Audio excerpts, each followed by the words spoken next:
Hello, writers. Today, at the beginning of class, we discussed the Questia database that is available to you through your Cengage MindTap text. And for some of you who might want a refresher on how to access that and how to use it, or for those of you who may have missed class, I wanted to do a quick video to walk you through getting into the database and using some of its features. So I have us landed on our Blackboard page for English composition. And as you usually do, I'm going to click the Assignments tab to get access to your textbook. So your Cengage MindTap text link is always at the top of this page. You're going to click that just as you would to get into your textbook to take a quiz. The thing that you're looking for to access your Questia database is on the right side of your screen. So there's a toolbar on that right side, and there are icons that denote various tools that you can use within the system. The one that you are going to click on for this video is the Questia icon. It looks like a letter I in white with a red circle around it. So click that. You're going to get the Questia database popping up, and in order to see its full beauty, I would ask you to click this tab at the top here that expands your window. So I'm going to move this over so that we can see the whole thing together. This is a database similar to the ones that Sam Wood talked about and we've talked about in class. So you have access to BadgerLink, EBSCOhost, LexisNexis, Serves Opposing Viewpoints. Those are all databases that you as a student and a citizen of Wisconsin have the ability to use through the fees that you pay through Western. This database is housed within your Cengage textbook, and it should look somewhat similar to what you've seen in other databases. We're going to start just like we have in doing a search. I should also say that if this is the first time that you've used this database, you will likely get a screen that asks you to enter your email and your year of birth. That's fine. Enter those and you will then see a screen that looks like this. So I am going to do a search. This time I'm going to do the ethics of zoos. I have a speech class that's doing their persuasive speeches, and so I'm going to use that search term for this example. I did a search for zoo and ethics, and I was presented with 166 results. You see it broken down by the types of source that it is, remembering that academic journals are those scholarly journals, those journals written by people in the field and then approved or not approved by people also in the field, so they kind of have to pass a panel test in order to get published, whereas magazines, newspapers are written by writers, staff writers, maybe people who don't have as much knowledge on a specific topic as people would be in those journals. Journals are the best of the best, really, as far as quality and credibility, but they can also be a little more difficult to read and a little bit more lengthy. But let's say I wanted to do a magazine search for whether zoos are ethical, and I can start to scan through. Again, the overviews are much like the summaries or the abstract. It will give you an overview of what the article is about. And so let's say I want to check this one. This is an article in a magazine. It's from 1997. Let's see if we click it, what we get. I get this excerpt, and let's say I want to read it. In order to get into using some of the features in this database, you have to actually go in to read the piece itself. It won't let you highlight or cite if you're just looking at the excerpt. So I am able now, within the text itself, to use some of the features that are built into your database. If you want to highlight an entire passage and use it in your paper, I click the first letter, the first word of the passage, click the last letter or word of the passage that I want to quote or paraphrase. Then I have a pop-up window that comes up. Let's say I wanted to cite this passage. I do this. It automatically defaults me to MLA, or you might have to choose MLA 8, and it has already done my in-text citation for me. So this is the passage I want to use. Here's the author.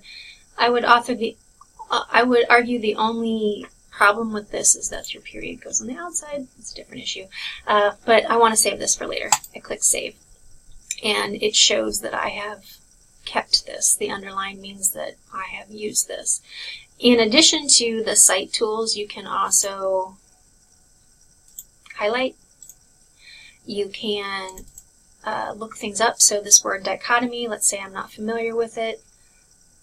I want to be able to look up what that word means. Maybe I can't do it if I've if I highlight it. So let's try deleting the highlight. I'm going to look up this word. Look it up. Dictionary. It tells me what dichotomy is. So again, go back to here, here, highlight. Those are just a couple of the features you can use. So we get to the point where we've done this in this source, a few other sources that we found. In order to go back to my search, I have to go to the menu and go home and click library. I can do it again. Last time I did magazines. Let's say I want to do academic journals.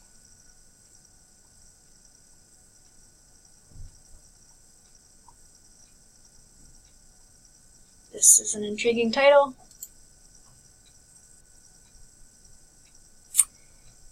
And without having read it yet, I'm going to save it, so pretending that I would be using it for my essay. Once I found enough material that I want to start incorporating, I go to my default project.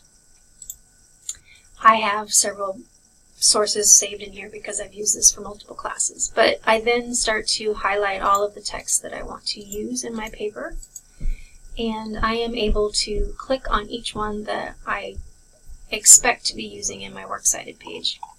I go to the very bottom of this page, which will present me with, if I can get my thing to work, it will present me with a button at the bottom of the page, and unfortunately I gotta move my little screen down, a button that looks like this, Create Bibliography. So I had checked those boxes at the top. I'm going to find the button that says Create Bibliography, click that, pick MLA8, click Create.